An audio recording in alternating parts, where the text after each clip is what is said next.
All right, welcome back. Tonight I thought I'd talk about factoring. That's kind of a sensitive subject with a lot of people, whether you should or shouldn't.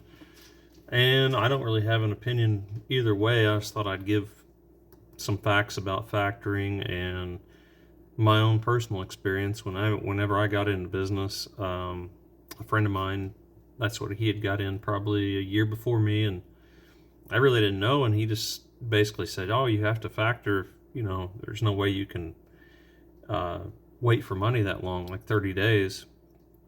So I just like, yeah, that is a long time. I mean, especially when you're starting up, you know, uh, like like for my own, I've never been leased to anybody, so I kind of went in, had to buy a truck, a trailer, get your own authority. It just feels like there's a hand in your pocket every time you turn around. You got to spend money on something, so you spend a lot of money getting started. So I was like, yeah, that makes sense. That'd be nice as soon as I, deliver a load. I can't remember what it was. Just a couple days. Um, I went with Triumph. That's who's linked in with DAT. I'm not sure if they still are to this day, but that's who I used at the time. So mine was, I believe, 3%.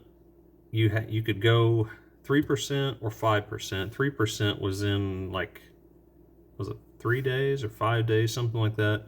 And then the 5% you'd get paid the next day. And so I never did the overnight pay. I always did the 3%. But I didn't do it that long. I did mine probably starting, I think, October 14 when I got into it. And I think I had quit factoring by either February or March of 15. So I probably did it about 5 months, I would say. I probably factored for 5 months. And they were fine. I mean, I didn't have any problem. It's non-recourse factoring, so I mean, we'll get into that. But if you don't know what factoring is I mean, what you're doing, you're selling your accounts receivable to a third party. To basically, they'll give you a cash advance, and then they take a percentage, and that percentage can somewhere between 2 and 6% probably is at least what I've seen. So I thought we'd go through this, and I've got a list of positives and a list of negatives about factoring. Um, One positive about it, of course, is quick money. So I mean, having capital come in is I mean, that's nice. It's nice when people pay fast. So that's the main thing. Um, Number two, I've got 5 on each side. The second one is just some people just don't like to do accounting. They don't like to invoice loads, and if you're a person that doesn't like the office side of things, like your factoring company will set up your if you get a load with a new broker, of course they'll do a credit check. They're not going to let you haul for anybody that's got bad credit, because especially if it's non-recourse factoring, then they want to be paid in the end. So they'll do all the credit checks. They'll set up with the people, the new broker, and it's been so long I can't remember, but it's really easy. I mean, to just send in your bills and get paid. I never had a problem with getting paid. Um, yeah, that was my third one, is credit checks, but they're already doing that. And as long as the broker keeps sending in, as long as the broker keeps on sending the payment to the factoring company, you can just keep hauling for that same broker over and over and over if you want to. They're never going to cut you off. The only reason they'll cut you off is if that broker stops sending them money, and then they will cut them off. And another thing, I had a friend do this. He had got a fuel card through a factoring company, and I guess that's better than, I've never used a fuel card through a factoring company, but he did, and a lot of times he was getting pretty good fuel discounts with it. So that's another thing. It's better than, of course, paying the pump price. So that's another positive. The negative is the factoring fees, of course. Like I mentioned, somewhere between 2 and 6%. So yeah, we'll just go off. I mean,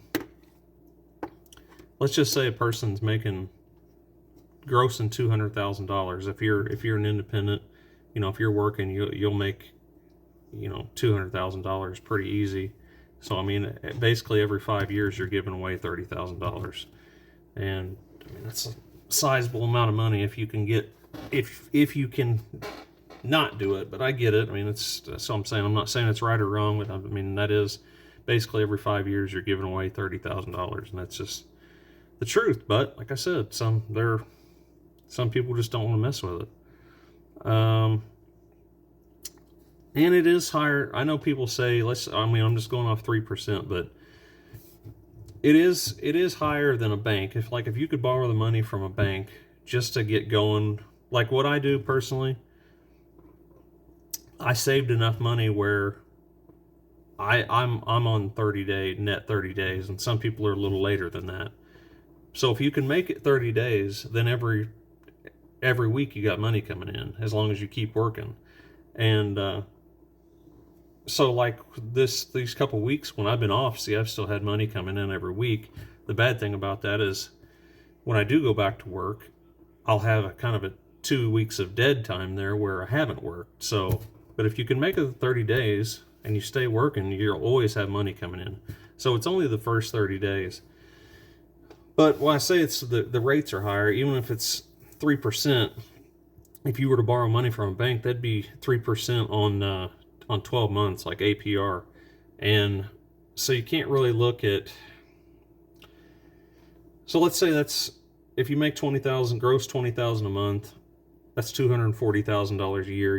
Your $240,000 isn't being, they're not taking 3% of that. They're taking 3% of 20,000 12 different times. So really, because you're going to get paid in 30 days regardless. So it's like 36% on that 30 days. Yes, it's 3% they're taking, but when you look at it against a bank, it's more like 36%. And then another negative is, I guess, would be, so there's non-recourse factoring. And what non-recourse factoring is, if a factoring company takes on one of your invoices or takes on one of your accounts receivable loads, and they never get paid from that broker, you'll get paid, and there'll be nothing come back against you. The factoring company will have to eat that. But on recourse factoring, which I was always on non-recourse, and they will charge a little more for that because they're taking more risk. But on recourse factoring, they'll go ahead and pay you, and then if whatever you decide, I don't know what the deal, most of it would probably be 30 days. If they're not paid in 30 days, they want that money back from you. And so a person could get in trouble with that. The rate you'll have to pay them is probably less, but I don't know. I wouldn't want that hanging over me, worried about a broker not paying. So, and the fifth thing on the negative side is just the hidden fees. Probably some hidden fees with maybe, I've never had any hidden fees really, but I've heard of some bad things with maybe some shady factoring companies. I don't know. But the worst thing was for me, which I've talked about this with before, was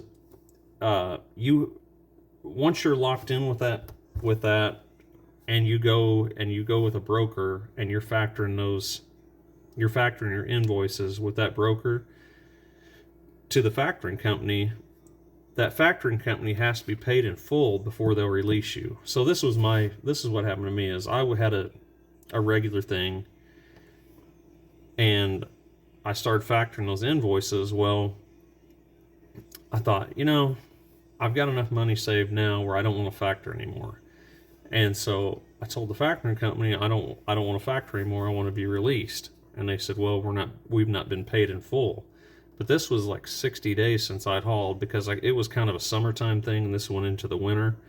And so then I call the broker and I say, hey, this factoring company said they haven't been paid in full. I said, oh no, that's been paid. Then you go back to the factoring company, and they say, no, we haven't been paid. And so you're fighting two different things. And then finally, and this, I don't know, but this happened a couple different times with that. and it would drive you crazy trying to get away from them. And it just really that was the only thing that really put a bad taste in my mouth, because you don't really know who's lying to you. I think the broker was telling the truth, because to me, that factoring company does not want to lose you. And definitely, if it's a shady one, they will try to starve you out and make you factor stuff. And then when they get a new invoice, it starts all over again. Then they've got to be paid for that one before they'll release you. So, other than that, I had a positive experience, at least with Triumph, and they were always good to me, paid me fast, all that stuff. That's the only problem I had with them, is when you go and try to be released from them, and then it's a real fight going between a broker and a factoring company. You don't know which one's telling you the truth, and you basically just have to drive them crazy with so many phone calls. Finally, they'll just let you go.